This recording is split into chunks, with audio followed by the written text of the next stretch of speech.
that terror scare in midair. A Middle Eastern diplomat was detained by air marshals last night after smoking in an airplane's restroom and joking he was lighting his shoes on fire. CBS News correspondent Bob Orr is in Washington with the latest. Bob, good morning. Good morning, Harry. Well, it was, as you say, quite a scare. For about an hour or so last night, there were reports that another shoe bombing had been attempted on a U.S. passenger plane. Fighter jets were scrambled, and it was only after the jetliner landed in Denver that we learned what really triggered the alarm. Mohammed al-Madadi is described as third secretary to the Qatari embassy in Washington.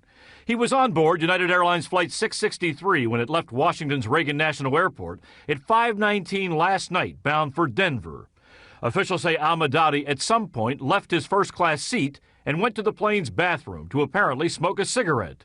When he emerged, two air marshals, also in first class, stopped him and sat with him for the remainder of the flight.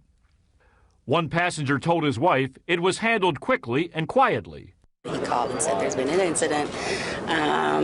Some guy got mad in first class and had a tantrum.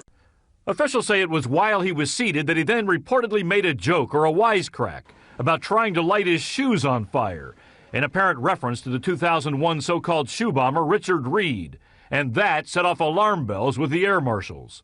Two F-16 fighter jets were scrambled from Buckley Air Force Base in Colorado and escorted the Boeing 757 for the last 5 minutes of its flight. The plane, carrying 157 passengers and a crew of 6, arrived in Denver at 6:50 Mountain Time. Qatar's ambassador to the U.S. defended al-Madadi. This diplomat, he wrote in a statement, was traveling to Denver on official embassy business on my instructions, and he was certainly not engaged in any threatening activity. The facts will reveal that this was a mistake. Now, in the end, we have to say no explosives were found, and investigators determined al-Madadi would not be charged with any crime. But we have to say the incident has again jangled nerves, coming as it did just 3.5 months after the attempted Christmas Day bombing in Detroit. Harry? Bob, when all is said and done, authorities look at this as just a phenomenal act of stupidity?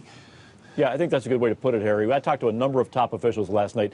Nobody was laughing at this joke. This was serious business. We scrambled fighters. It's just fortunate that nothing worse happened here, Harry. Bob Orr in Washington this morning. Thank you so much. A lot happens early on The Early Show, weekday mornings on CBS.